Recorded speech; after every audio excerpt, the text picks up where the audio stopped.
আসসালামু আলাইকুম সবাইকে। যদি ওই সোশ্যাল প্ল্যাটফর্মে আমার যাত্রা হলো আপনাদেরকে বিনোদনমূলক ভিডিও দিয়ে, তো আজকের ভিডিওটা একটু ব্যতিক্রম। সেটা হলো বিনোদনটা কোত্থেকে আসবে ভাই? যদি মনে শান্তি থাকে, মন ভালো থাকে, তাহলে না বিনোদন আসবে।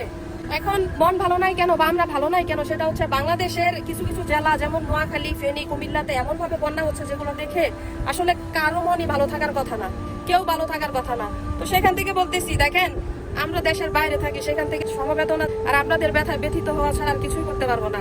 তার জন্য বলতেছি, আপনারা বন্যা কবলিত এলাকার আশেপাশে যারা আছেন, একটু উঁচু স্থানে আছেন, আপনাদেরকে বন্যার পানি ছোঁয় নাই এখনো, আপনারা প্লিজ আমার সাইড থেকে আমি অনুরোধ করে বলতেছি, আপনারা তাদের পাশে গিয়ে একটু দাঁড়ান। যে যেখান থেকে পারেন তাদেরকে পাশে গিয়ে একটু দাঁড়ান, একটু আশ্রয়ের ব্যবস্থা করে দেন অন্তত। কিছু কিছু মানুষ বলতেছে এটা আমার দেখা স্মরণীয়, তার মানে বুঝতে পারতেছেন কি পরিমাণ বিপদের মুখে তারা আছে। সবশেষে আপনাদেরকে এটাই বলবো, যারা আমার মতো দেশের বাইরে আছেন বা বন্যা কবলিত এলাকার থেকে অনেক দূরে আছেন, বিভিন্ন জেলায় আছেন, দূর থেকে কিছুই করতে পারতেছেন না, তারা শুধু দোয়া করবেন তাদের জন্য। যে আল্লাহ তাআলা এই প্রাকৃতিক দুর্যোগটা দিচ্ছে, সে আল্লাহ তাআলাই কিন্তু পারে সবকিছু থেকে মুক্ত করতে। শুধু দোয়া করবেন তাদের জন্য, তাদেরকে যেন আল্লাহ তাআলা হেফাজতে রাখে, ভালোভাবে রাখে, সুস্থ রাখে, এতটুকুই কামনা।